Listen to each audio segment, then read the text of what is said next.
Le groupe Serbeco vient de recevoir le prix de l'économie 2019.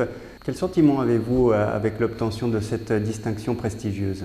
Le sentiment qui prédomine, c'est d'abord un sentiment de fierté, d'obtenir ce prix qui vient récompenser déjà une histoire, un parcours qui a été d'abord porté par la génération précédente et puis qu'on essaye de faire perdurer et progresser. Ça vient aussi, je crois, ou je l'espère du moins, saluer les efforts qui ont été entrepris pendant toutes ces années en matière de développement durable. Et puis ça prouve que finalement on arrive à avoir un développement économique en portant une attention particulière aux thématiques qui sont celles liées à l'environnement et aux aspects sociétaux, ce qui conduit finalement nos actions au quotidien. Comment sont constituées les entités au sein du groupe Serbeco?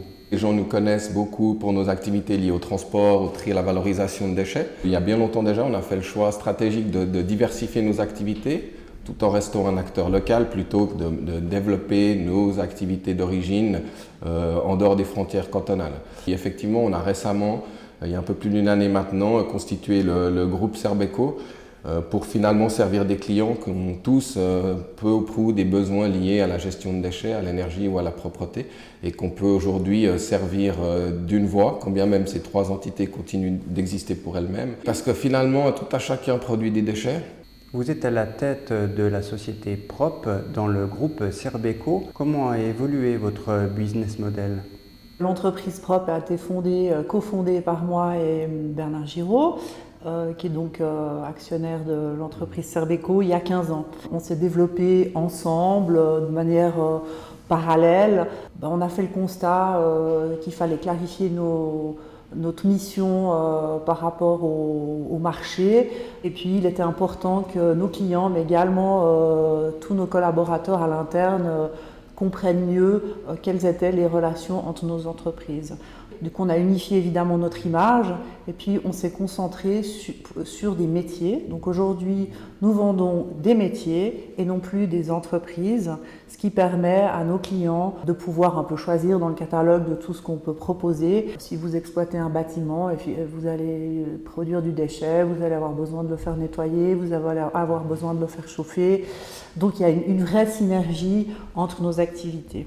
On a réorganisé aussi les services internes et puis maintenant on a des équipes qui travaillent aussi bien pour une société que pour l'autre. On s'adapte mais on essaye aussi d'anticiper un peu les tendances. Par exemple, on a lancé cette année la vaisselle consignée, donc nous on essaie d'apporter notre pierre à l'édifice et puis on propose maintenant des services qui deviendront obligatoires l'année prochaine. Vous dirigez la société Énergie Durable au sein du groupe Serbeco. Quelles sont les perspectives d'avenir dans votre domaine? Énergie Durable est un prestataire d'énergie thermique, donc pour le chauffage des bâtiments, un grand enjeu pour la politique énergétique suisse. Et on est actif dans l'énergie bois uniquement, qu'on peut proposer à tous les clients qui sont principalement basés sur le canton. Cette entité a été créée il y a une dizaine d'années et puis maintenant on arrive à une entreprise qui propose vraiment des services basés autour d'un combustible. Et grâce à la nouvelle stratégie du groupe, quand on parle 3 activités, on peut offrir plus de services aussi pour ce groupe. Et puis à nous de faire comprendre aussi, et à nos clients et aux politiques aussi, si on parle d'énergie thermique, c'est quasiment 50% de notre consommation énergétique. C'est vraiment un des grands axes de développement pour réduire notre empreinte de manière générale. On se concentre beaucoup sur l'électricité.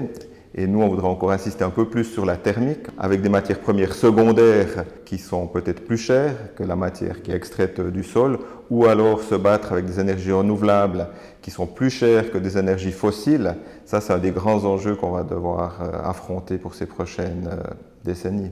Bien, merci beaucoup à vous et félicitations encore pour ce prix.